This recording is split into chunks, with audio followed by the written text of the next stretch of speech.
নবীর সঙ্গে যদি একবার জিয়ারত হয়ে যায় আর কোনো কিছুর দরকার নেই, সেই নবীর মহব্বত করতে হবে। আর এই জলসাটা নবীরই জলসা, মদিনার মসজিদে।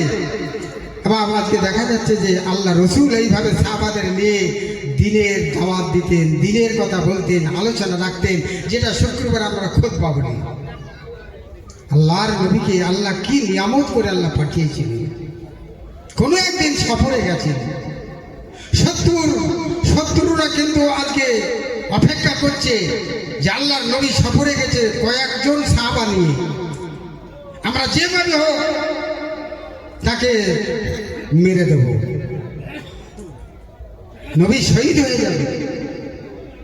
কিন্তু দেখতে পেলেন যে আল্লাহ রসুল দুনিয়ার মধ্যে হাবিব আল্লাহ গোটা কতক সাহাবা নিয়ে আসছেন।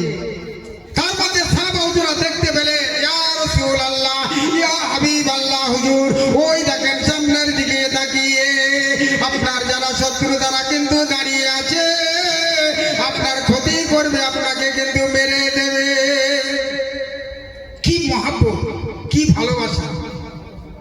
আল্লাহ রসুল দাঁড়িয়ে গেলেন, দাঁড়িয়ে যাওয়ার ফলে বললেন, সাহাবারা শোনো, জানের মালিক হলো আমার আল্লাহ, হায়াতের মালিক হলো আমার আল্লাহ, মান সম্মান ইজ্জত রুজির মালিক আমার আল্লাহ, তোমরা ভয় পেও না। যদি নাকি আমার এখানে মৌত হয়, মারা যাব, তোমরা চিন্তা করো না। তবে এখন কিন্তু নামাজের সময়, আমরা এই মুহূর্তে একটু নামাজ পড়িনি। মুমিন মুসলমানেরা এবং তারা কিন্তু নামাজের সঙ্গে মহব্বত করে, দোস্তি করে। আল্লাহর নবী ওই সময়তে বললেন, ও সাহাবারা তোমরা নামাজের জন্য প্রস্তুতি নাও। সাহাবা হুজুর এক কথায় রেডি হয়ে গেলেন, গোটা কতক সাহাবা। নবী কিন্তু যেখানে দাঁড়ালেন, সামনে কিছু সাহাবা দিলেন, পিছনে কিছু সাহাবা দাঁড়িয়ে গেলেন। রসুল কিন্তু মধ্যখানে দাঁড়িয়ে নামাজ শুরু করলেন। আবু জেহেল কিন্তু লোকজন নিয়ে ফলো করছে, দেখ দেখ দেখ দেখ মোহাম্মদের আজকে ভয় হয়েছে, মোহাম্মদ কিন্তু আজকে ভয় পেয়ে গেছে, যার কারণে তারা নামাজের সময় কিন্তু আজকে নবী মোহাম্মদ কিন্তু আমার ভাতিজার সামনে থাকে, আজকে দেখেছি সে মধ্যখানে। এবার কেমন আবার নবী মধ্যখানে, সাহাবা হুজুরা আগে আর পিছনে। আমি আমির হামজা খড়ডাঙ্গা মসজিদের, মনে করেন জামে মসজিদের ইমাম, যদি আমি মসজিদের মধ্যখানে দাঁড়াই আর সামনে যদি মুরসল্লি দাঁড়াই, পিছনেও যদি মুরসল্লি থাকে, আমি মধ্যখানে দাঁড়িয়ে নামাজ পড়লে নামাজ হবে? আমার ভাষা বুঝতে পারছে না, নামাজ হবে? কিন্তু আল্লাহর নবীকে আল্লাহ রাহমাতুল লিল আলামিন করে পাঠিয়েছিলেন। ওই সময়তে আবু জেহেল বলছে, দেখো আজকে মুহাম্মদ ভয় পেয়ে গেছে, যার কারণে আজকে মধ্যখানে দাঁড়িয়ে নামাজ পড়ছে। সঙ্গী যারা ছিল সঙ্গে সঙ্গে বলছে, আবু জেহেল আজকে থেকে আপনার দলে আমরা থাকবো না। কেন? বলছে, আমরা যে এখানে এসেছি মুহাম্মদের মারার জন্য, মুহাম্মদ জানলো কি করে? নিশ্চয় নিশ্চয় মুহাম্মদের জানানোর কেউ আছে, মুহাম্মদের জানানোর যে আছে, আমরা তার আজকে হয়ে যাব, আমরা আজকে তোমার সঙ্গে আর থাকবো না। একবার জোরে বলুন সুবহানাল্লাহ। এবার নবীকে মহব্বত করেছিল। নবী কোনো এক সময়তে সাহাবা হুজুরদের রেখে একা দিনের দাওয়াতে বেরিয়ে গেলেন, দিনের দাওয়াতে বেরিয়ে।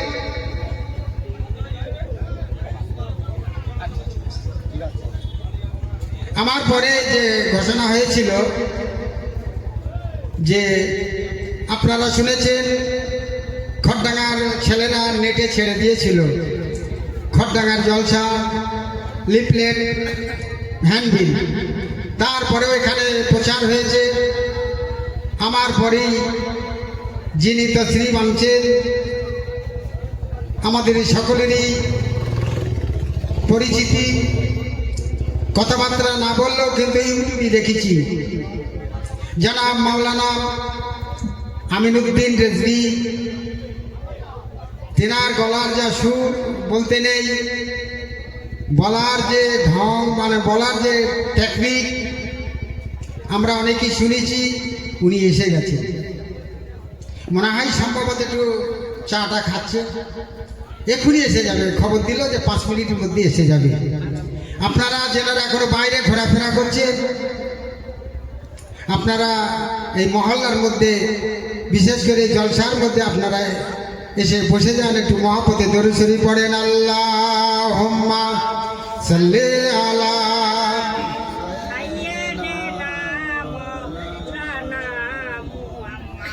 ওয়া আলা আলি।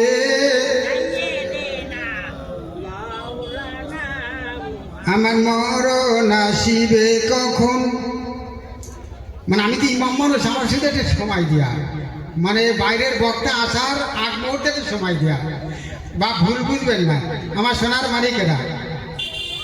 তাই একটা গজল বলি এসে যাবে।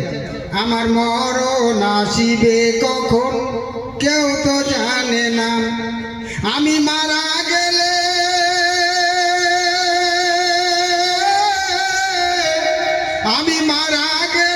তোমরা আমার ভুলে যেও না। আমার মরণ আসিবে কখন কেউ তো জানে না, তোমার আমার কে বাপন একটু ভাবনা, যিনি আপন তিনি কাঁদেন সোনার মদিনা।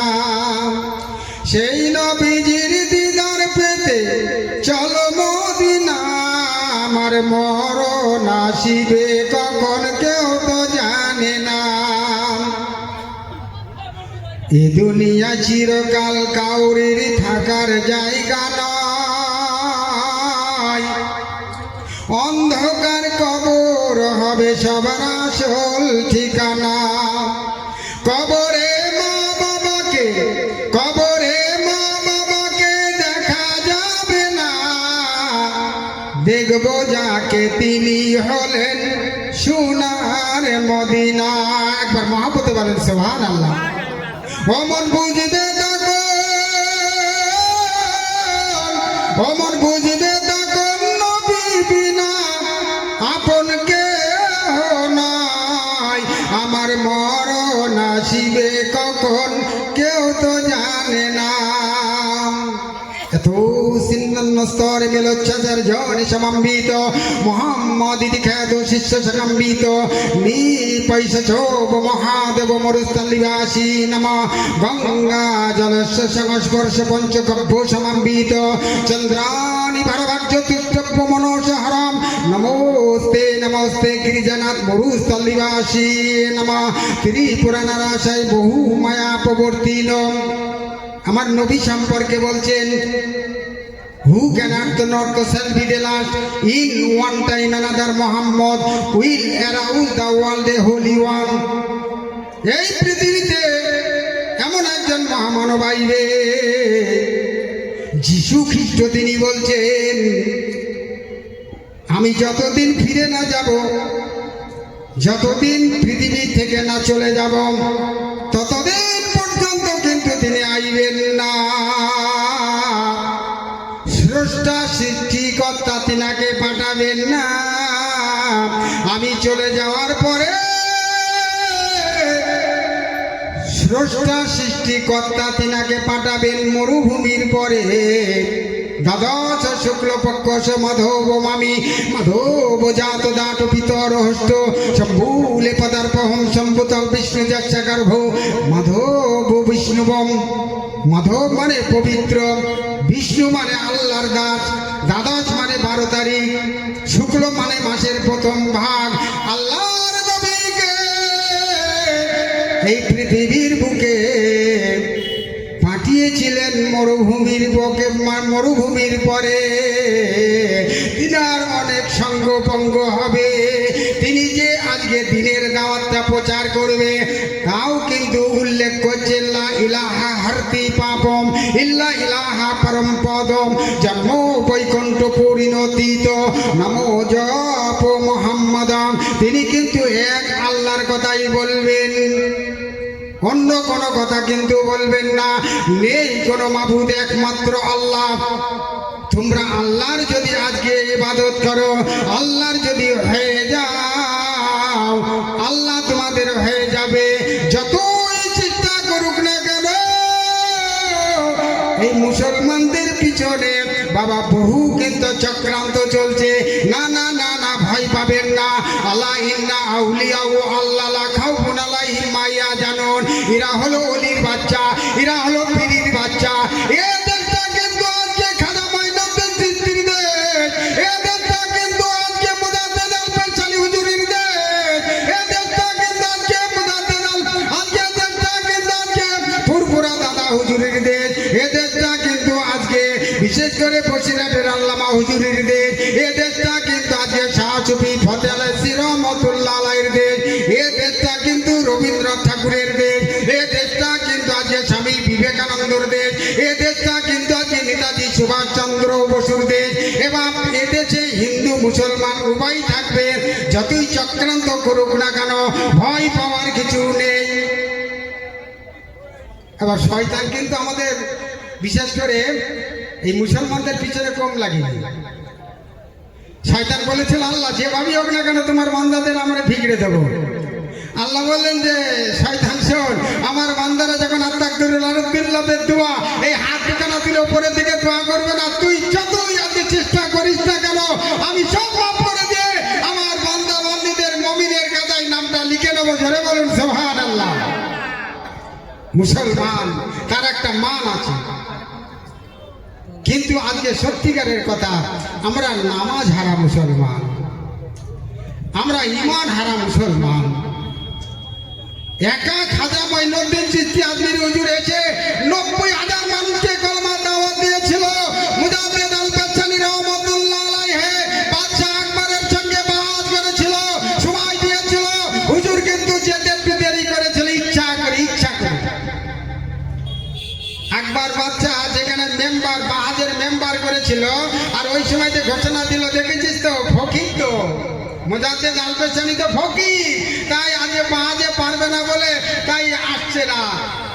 মুজাদ্দেদ আল পেশানি রহমতুল্লাহ আলাইহি যখন পাঞ্জাবের জমিনে শুয়ে রয়েছেন, যখন তিনি আস্তে আস্তে মেম্বারের দিকে ট্রেনের দিকে আজকে যখন নাকি আসা শুরু করলো, আকবর বাদশাহ যে চেয়ারে বসে হুঙ্কার দিচ্ছিল, ওই চেয়ারটা আস্তে আস্তে আস্তে আস্তে এইবার উত্তর দিকে কিন্তু রওনা দেওয়া শুরু করলো।